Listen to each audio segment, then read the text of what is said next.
Hi, welcome to How to D&D. My name is Fred Wheeler and today I want to talk about Dungeons and Dragons. Oh yes, we're going to talk about inter-party conflict. No, not really, and inter-party conflict is not a deal breaker. No, actually the topic for today is in fact Session 0 in Tasha's Cauldron of Everything. Wow, we've been really looking forward to this. A lot of people have been hanging out for some official information on Session 0. I'd like to point out that actually there has been information on Session 0 from Dungeons & Dragons officially for quite some time, but I will explain what I mean very shortly, not just yet. I'm going to start off this particular video with a summary of Session 0. I'm doing it back to front. So I'm going to do my summary, then I'm going to show you everything, then I'm going to discuss each part as I go. Okay, for those of you who want it back to front, you're getting it back to front. This is actually an introduction, this Session 0 in Tasha's Cauldron of Everything. It's an introduction for beginners. I would consider it a beginner's guide to Session 0 by Wizards of the Coast. This well may be the first time an official Dungeons & Dragons book has discussed Session 0 that I know of. But it's not the first time that officially Dungeons & Dragons has talked about Session 0. And if you play Dungeons & Dragons Adventurers League, you would know this. Because quite often when you are running a game as a Dungeon Master, you will run what is called Session 0. And this is where the players come and create their characters. And you usually go over the basics of the rules, or you at least ask the players to read through the booklet that gives you a guideline on the rules and guides for playing in organised public play. And that is sort of the expectation. It doesn't always work that way, of course. This section really could have pretty much been taken out of the Dungeons & Dragons Adventurers League guide, if you ask me. But this section on Session 0 should have been in the Dungeon Master's Guide. The very first Dungeon Master's Guide for Dungeons & Dragons 5e, when we first got it way back in 2014, it should have been there, and it's not there. And I don't think that's actually a particularly good thing. And as I said, this could easily have been taken, this section, from the Dungeons & Dragons Adventurers League Dungeon Master Guide. Now, it's going to kind of read like a Dungeon Master taking a sledgehammer to the players in some sections. Not all sections, but on some occasions you'll see some text and you'll think, oh my lord, are they really serious about actually saying that or doing that? I'd like to point out to you that Dungeons & Dragons Adventurers League advice on Session 0 will be fine for public organised play, but it would be harmful if you're playing with friends or close friends, and particularly if you're playing with family and you have kids at the table. This is one time you probably don't want to necessarily just look at what's in the book and say, okay, that's how we're going to do it. But chances are, if you're a parent and you're running your kids through it, you're never going to do these things anyway because you know better, okay? There's not enough information for an intermediate dungeon master to actually get anything out of Session 0 in this section. Particularly for experienced dungeon masters, they won't find pretty much any of this useful. If you're an experienced dungeon master, you've probably already gone and looked into this particular topic in the past. You're probably already running Session 0s or some form of that. There are much better resources discussing Session 0 for free on the internet. In fact, you could pretty much go to any YouTuber and they will probably have better resources that you could utilize in your game with regard to Session 0. I would also like to point out that really, even though I've said all these things, there's nothing particularly wrong with the Session 0 section they have provided you with. It's only about 3 pages, which is not an awful lot of material, plus, whatever pictures you've got in there, so it's not a full 3 pages in a book. But there's nothing particularly wrong with it. It's just that it would have been nice to have a bit more. It's a bit like being Oliver Twist saying, please sir, can I have a bit more? And of course we don't necessarily get a bit more. Okay, so let's have a look at the first part of Session 0 they provide us with. Before making characters or playing the game, the Dungeon Master and players can run a special session. Colloquially, it's called Session 0, to establish expectations, yes, outline the terms of a social contract, we'll go into that later, and share house rules. Making and sticking to these rules can help ensure that the game is a fun experience for everybody involved. Absolutely. Often a Session 0 includes building characters together. As the Dungeon Master, you can help players during the character creation process by advising them to select options that will serve the adventure or the campaign, that awaits them. And of course, that would be pretty much what we want to actually get out of our Session 0. They've covered, frankly, I would say they have covered all of their bases there. There's nothing wrong with what they've got there. The definition of Session 0, it's broad enough to cover everything and most of the aspects of the game. Maybe it doesn't spell everything out in detail, but that's sort of beside the point. Okay, let's have a look at the next section, because they go straight into character creation and party creation, which I know a lot of people would say, well, actually, we should be going somewhere else before we deal with that. But you can rearrange it in terms of the order you do things. It's not a big deal. So character creation and party creation. Each player has options when it comes to choosing a character race, class, background. Though you may restrict certain options that are deemed unsuitable for the campaign, if there are multiple players in the group, you should encourage them to choose different classes so that the adventure party has a range of abilities. It's less important that the party includes multiple backgrounds, as sometimes it's fun to play an all-soldier party or a troop of adventuring entertainers. The backgrounds they choose define who their character were before becoming adventurers, and also include role-playing hooks in the form of ideals, bonds, flaws, things that they ought to know. And there's a lot of other things that backgrounds bring to it as well. For example, if a player chooses a criminal background, one of the options for the character's bond is, I'm trying to pay off an old debt I owe to a generous benefactor. If that's the character's bond, you should work with the player to decide who the generous benefactor is and build relevant storylines into the larger campaign. Now, this is certainly around the concept of party creation, and I have no problems with this.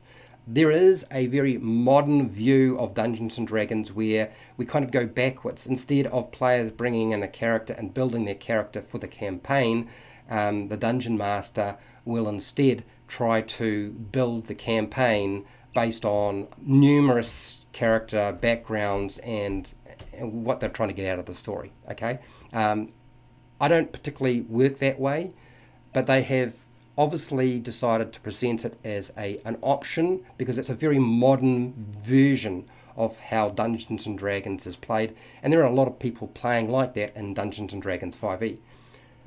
So character and party creation provides the fundamentals you would expect. There's nothing sort of that stand out there. They've covered all the stuff you kind of would expect. Okay. Party formation. During Session 0, your role is to let the parties build the characters they want to help them come up with explanations for how their characters came together to form an adventuring party. Okay?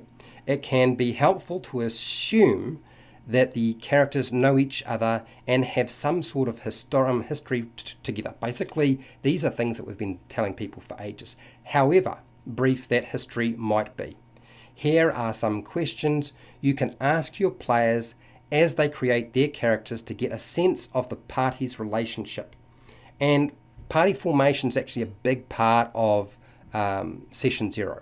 Even if you don't run Session 0, you're probably still going to be doing something like this anyway. So here are the questions they have. Are any of the characters related to each other? So that would be like family relations, siblings, extended family. What keeps the characters together as a party? And that's really important. What does each character like most about every other member of the adventuring party? Still a very good important question that actually is to make sure that they would stay together. So I actually think these are all decent questions. Does the group have a patron? And then they refer you to Chapter 2, Group Patrons for Patron Examples. This is basically to give everybody the same patron, so they've sort of got the same major motivation. And that's all good. There's nothing wrong here with what we've got so far, okay? So party formation offers some really useful questions, which have honestly probably had more depth in older Dungeon Master guides. I could sit down here and pull out my Dungeon Master guide for Dungeons & Dragons 4E and find these sorts of questions in a section, and it would probably be about 4 times as long. I could go onto the internet and probably find questionnaires that are pages and pages long. Whether that would be useful to you or not is a different story. You don't want to be presenting too much of a survey to players when you're starting out. But they have covered the basics that you needed. But certainly it's not got the depth that you would expect from older Dungeon Master guides. And I'm going to say it right now that I think the existing Dungeon Master guide for Dungeons & Dragons 5e is a poor Dungeon Master guide. Okay, so let's move on to the next section here. And that is origins or party origins. If the players are having trouble coming up with, say, a story for how their characters meet, they may choose an option from the party origin table, or let a D6 or six-sided dice roll choose for them. So you don't have to actually select it. If you can't get everybody to agree, you just roll a dice and pick that one. I don't know that that necessarily is going to be a very good idea, and I don't think that necessarily everybody's going to play along with that. And it's always one of the biggest problems when you try to get everybody to have the same party origin, is getting everybody to agree. It's very difficult sometimes. You should spend part of session 0 helping the players flesh out the details. For example, if the characters came together to overcome a common foe, the identity of that enemy needs to be determined.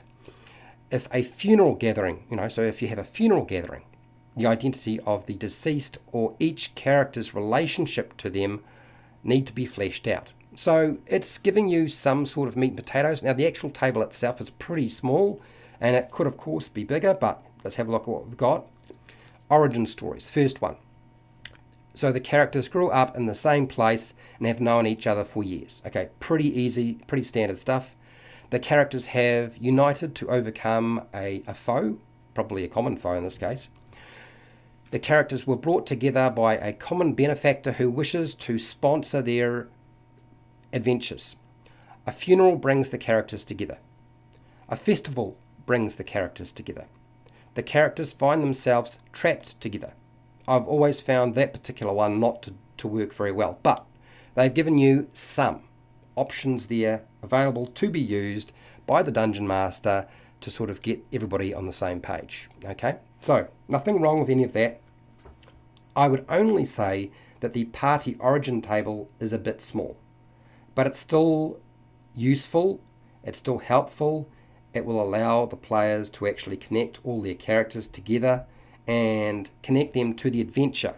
And that's actually the more important aspect of getting the characters into the adventure, is not so much them developing backgrounds and building the character, but making sure that they all have the same motivation rather than you have the lone wolf syndrome. Okay, so next section. Running a game for one player. A DM or Dungeon Master running a game for one player should spend part of session 0 working with that player to come up with their character's backstory. Okay, well, I don't think they necessarily have to do that, but I suppose they could. Then let the players decide if they want the character to have a sidekick. And then it says, see the section on sidekicks in the chapter. Okay, that's fine. We're moving on. You might need to help the player run the sidekick for the first few sessions, and should make sure the player understands the functions and limitations of a sidekick or sidekicks. Now, that's fine provided the Dungeon Master does in fact understand the limitations and function of the sidekick. And we know probably what the sidekick's function is, but what are their limitations, because it's a new mechanic. Therefore, it's not necessarily going to be completely obvious unless you've actually run them a few times and done it for a while. Sidekicks are stalwart companions who can perform tasks both in and out of combat, which is important to point out, including things such as setting up a camp and carrying gear. That doesn't mean the sidekick needs to be your bag man or lady, okay? Ideally, sidekick's abilities should complement those of the main character. For example, a spellcaster makes a good sidekick for a fighter or a rogue. So in other words, you're trying to sort of expand the repertoire of abilities within the group. Here's what I would say about this section. Running a game for one player is a difficult task at any time. And it's certainly, this section focuses exclusively on the sidekicks that are mentioned and detailed in Tasha's Cauldron of Everything, which is great. I think sidekicks is a great addition to the game. I honestly do. I think it's worthwhile having there. For the right purposes, it's great. But it discusses nothing else. And you could go to, like I said, anywhere on the internet, and probably any YouTuber, and you'll find a video on how to run games for small groups or a single player somewhere, and some of the strategies you would use. And some of the strategies you would use is not just, let's just use sidekicks. So it's a bit sparse here. There's not an awful lot. And it's fine for somebody who's getting into the game, but if you are been around a while, it's probably not going to be enough for you. Okay, let's talk about the social contract. And I have a video on this topic. I'll have videos on all of these topics probably. Dungeons and Dragons is first and foremost meant to be a fun experience for everybody, okay? Which makes perfect sense to me. It's a cooperative game. If one or more participants aren't having fun, the game won't last long. In other words, they break down and everybody leaves, or somebody leaves, and that's enough to make it impossible to run the session or the game in some way. Session 0 is the perfect time for you and the players to discuss the experience they're hoping for, as well as topics, themes, and behavior they deem inappropriate. Out of this discussion, a social contract begins to form. Sometimes a social contract takes shape organically. I can tell you now that it almost never takes shape organically, but I suppose there is probably a time when it might. I've never seen it. But it's good to practice to have a direct conversation during session 0 to establish boundaries and expectations.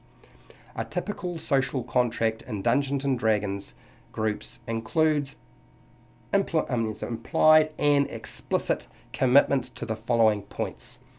And it's going to go through a whole bunch of different things. I'm going to read this out. Please do not get scared off as I read through this section, because it does kind of read like a war propaganda advertisement at some points. And I believe that Bob Wildbuilder did a brilliant video actually demonstrating this, but you'll get my point as we go through here. You will respect the players by running a game that is fun, fair, and tailored for them. You will allow every player to contribute to the ongoing story and give every character moments to shine. When a player is talking, you are listening. Okay, so that's a very focused, specific way of dungeon mastering. Okay, and I would say that most of it is probably right. I would also like to point out that it is a very focused and very narrow perspective of the types of games that dungeon masters run and do in a healthy way. The players will respect you and the effort it takes to create a fun game for everyone. The players will allow you to direct the campaign, arbitrate the rules, settle arguments. When you are talking, the players are listening. Okay, all right, well, that's easier said than done. We'll keep going. The players will respect everyone or respect one another, listen to one another, support one another, and do their utmost to preserve the cohesion of the adventuring group. or adventuring party.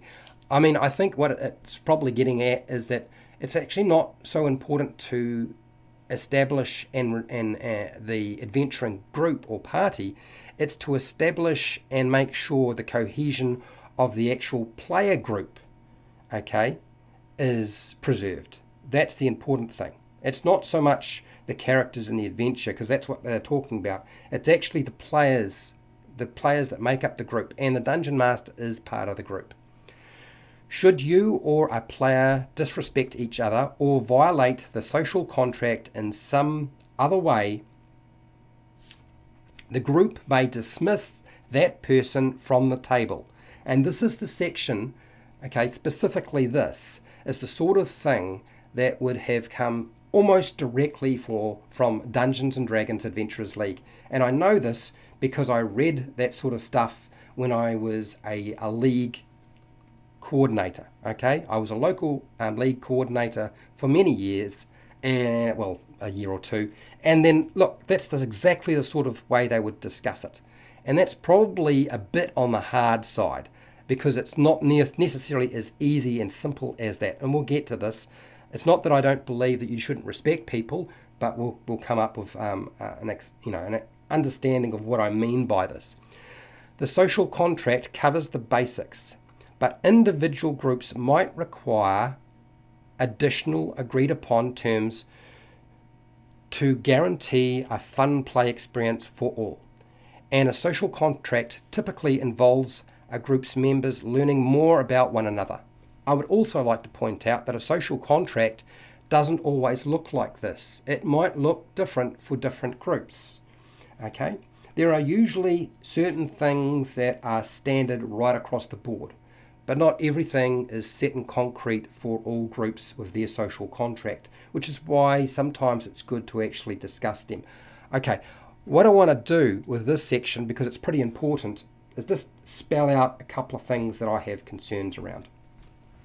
So the social contract covers the very basics with a few examples, which is good, and how they might need adjustment to work for a group of people. And that's good too, they've actually mentioned that. What concerns me is the lack of discussion on removing players from the group, which I would like to point out is a delicate process, and there's no advice on the difference between how you would go about doing that in a public game with strangers, or with your friends at home if you're playing in a home game, or how you would deal with that if you're playing with your family. It is up to you to actually determine how that is going to work. And actually, that's probably not a bad way to actually view removing somebody from a player. But I would like to say that I think that more guidance around what happens when somebody is asked or told to leave the group by either, whether it be the Dungeon Master or the group itself, okay, how you do that is that's how you manage it. Most of you who are playing this game are adults, so getting information and advice off a YouTuber or the internet about whether a player should leave a group or not is the wrong thing to be doing. Okay, you have to make that final decision as a group. Okay, and if as a Dungeon Master you are not able to manage that situation, then you may have to make that decision as a Dungeon Master. You're the adult, you make the final decision on that sort of stuff. Okay, not somebody giving you advice over the internet or, frankly, from a book. Okay, let's talk about the hard and soft limits, because I actually think they did a reasonable job around this section. Once you and the players have acknowledged the terms of the game's social contract and agreed to uphold them, the conversation can segue into a discussion about soft and hard limitations. There are many ways to mediate the discussion, and you might want to do some research to find an approach that might work well for your group.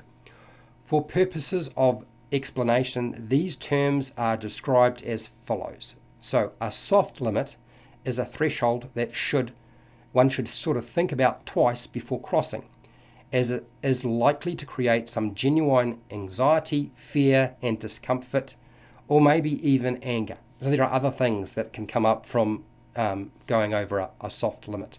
A hard limit is a threshold that should never be crossed. Okay, so we've got that. And they go into more detail on this topic, which is good. So let's keep going through this.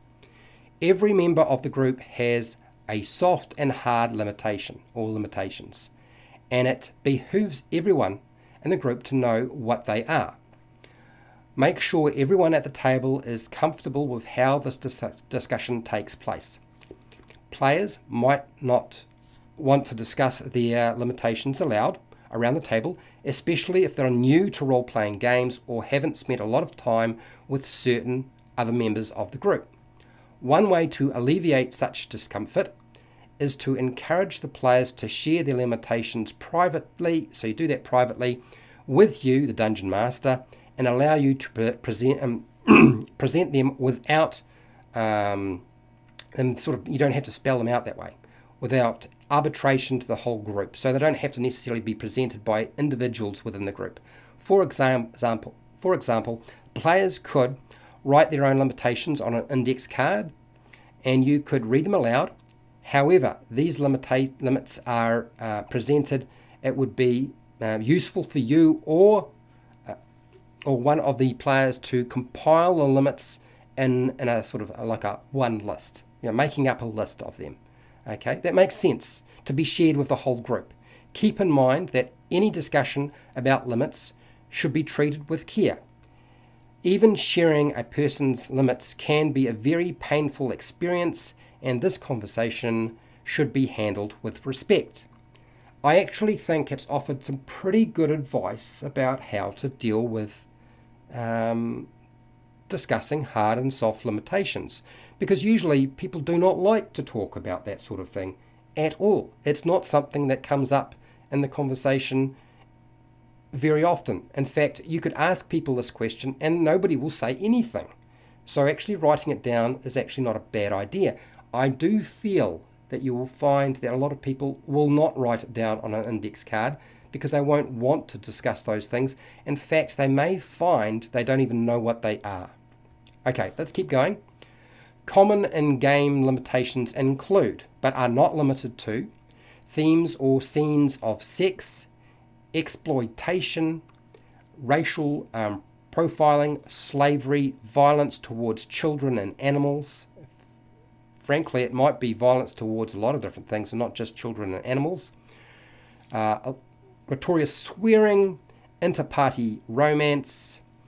Common out-of-game limits include unwanted physical contact, dice sharing, dice throwing, shouting, vulgarity, rules luring, distracting use of cell phones, and generally disrespectful behaviour. This has definitely been pulled from the Dungeons & Dragons Adventurers League guides that I've seen in the past. And actually, I don't have a problem with that, but I want you to be aware that it is written from a very specific purpose. And Tasha's Cauldron to Everything is very much a book designed for Adventurers League play.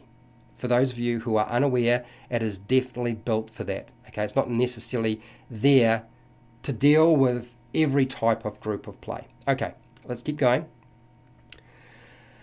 The discussion of limits is important because dungeon masters and players can have phobias or triggers that others might not be aware of. Any in-game topics or theme that makes a member of the gaming group feel unsafe or uncomfortable should be avoided, provided, of course, you know they are something that you need to avoid.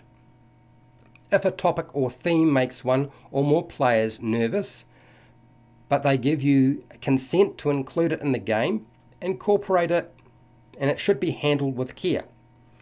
And you must be ready to veer away from such a topic and themes quickly.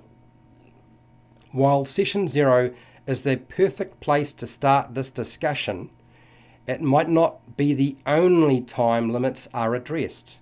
Someone might cross a limit line and need to be reminded of a limit, or someone might not think to include them as a limit initially when you have the discussion. Players can also discover new limits as the campaign unfolds, making a plan to check in with the group to make sure the list of hard and soft limits is up to date, and remind everyone to revisit this list often in case it changes. And this is probably the gold in that section. For those of you who were thinking, where was Fred going to finally get his point? It's that last section that's really important. The hard and soft limits are well defined, but possibly could have offered a few more examples. I think a few more examples would have been useful. The only problem is that some soft limits and some hard limits are different for different groups and even for different people. So that might be a difficult thing to actually give you examples on without it sort of, them falling in between hard and soft, or an example being something that could sit in the hard limits or in the soft limits. The common and group limits present solid examples, in my opinion. There's good advice and there's reasons with room for adjustment. So they actually give you a reason why you cover hard and soft limits. Now, my experiences with Session Zero is nobody goes into an enormous amount of detail with hard and soft limits. They tend to come up as you play the game rather than just, oh, this is the time to do it. It usually does come up as you play. Okay, game customization. In addition to shaping the game around the characters and the adventuring party, you should be prepared to customize the game to suit the player's tastes. The Know Your Player section in the introduction of the Dungeon Master's Guide provides some guidance for doing so, based on knowing your player's archetypes to help identify what type of players are in the group. And you can ask each player any or all of the following questions. Now, what they're talking about are player game styles. Not everybody falls into a particular bracket. Some people usually, well actually frankly, most people fall into a range of different styles of play. And I don't want to go over that. I've done video topics on player styles for Dungeons and Dragons. There is better advice in older Dungeon Master Guides than there is in the current Dungeon Master Guide for D&D 5e. But here are the questions they put out. Which of the three pillars of adventuring do they prefer or interest you the most? Combat, exploration, or role-playing? How much humor do you like in the game? Okay. What level of technology do you prefer? Okay, so that's not technology at the table, that's technology in the game. Do you enjoy solving in-game puzzles and riddles? Do you like the track experience points? So do they like to track and experience points, or are they going to be, fine with just using milestones? Or would you rather have your character advance and level whenever the Dungeon Master decides to do so? So nothing wrong with any of those questions. And there's nothing wrong with referring them to a section in the Dungeon Master's Guide, because it does give you some idea of what's going on there. But I recently had a look at that section and then I referred it to, and I know a lot of people hate Dungeons and Dragons 4e, but I will tell you now that the Dungeon Master Guide for 4e has got some absolutely brilliant stuff in there, and because they squashed so many magic items into the Dungeon Master Guide for 5e, they've left out a lot of stuff they should have expanded on. And frankly, that was one of those sections, and that's about customizing the game for players. Now, not every Dungeon Master is going to be customizing every aspect of the game for the players. That's another thing to point out. So game customization certainly focuses on reasonable questions that will make the game fun for everyone. So there's nothing wrong with it. Okay, next section, and this is the last section in Tasha's. House rules. House rules include optional rules such as those presented in Chapter 9 of the Dungeon Master's Guide. We're referring back to the Dungeon Master's Guide again. And rules you create. If you plan to use any house rule, Session 0 is a good time to discuss those rules with the players and solicit their input. Okay, house rules are best presented as experiments, and time will tell if they are good for your game. If you introduce a house rule in a Session 0 that turns out to have adverse effects on people's enjoyment of the game, you may jettison or revise the house rule to create a better gaming experience for everyone. Don't feel bad if a house rule doesn't end up working as well as you expected it to. Remember, the goal is to ensure everyone is having fun.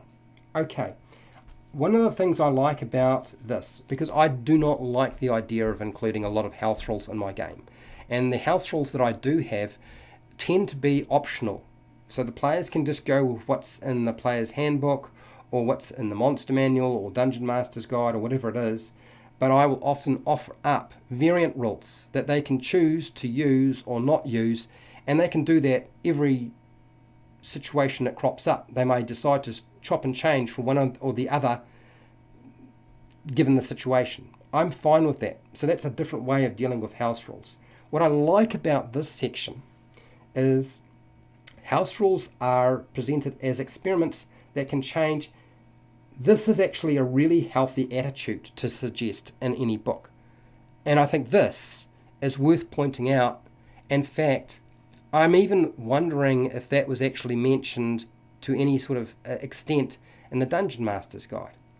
When I saw this, I thought, right, okay, we're trying to avoid people getting too attached to their house rules. And I know right now the game has been running a long time, so there's a lot of people running around with a lot of different house rules in their games. And Session 0 can, and I've had this happen to me, result in Dungeon Masters dropping a manual that they have taken to a stationary place to have bound and printed that you've expected to read. And that's the most terrifying thing that players can usually experience, is to suddenly have that many house rules dumped on their doorstep. Okay. So that has been my view, I guess, and perspective on Session 0 and Tasha's Cauldron of Everything. If you found this useful, fantastic. I have more videos on the different Dungeon Master tools in Tasha's Cauldron of Everything, and some of the subclasses that players can play in Tasha's Cauldron of Everything. And you're welcome to go and check those out. But if that's not your kettle of fish, don't worry, because I have hundreds of videos for players and Dungeon Masters covering every aspect of the game. I'm sure you will find something. If you want to support the channel so I keep doing video content like this, you can do that through Patreon, the Amazon affiliate links down in the description, the merchandise shelf underneath all of my videos, or just watch my videos, that's fine too. Make sure to share, like and subscribe, hit the bell button to be notified when I go live and when I publish new videos. And hey, till next time, keep rolling those 20s.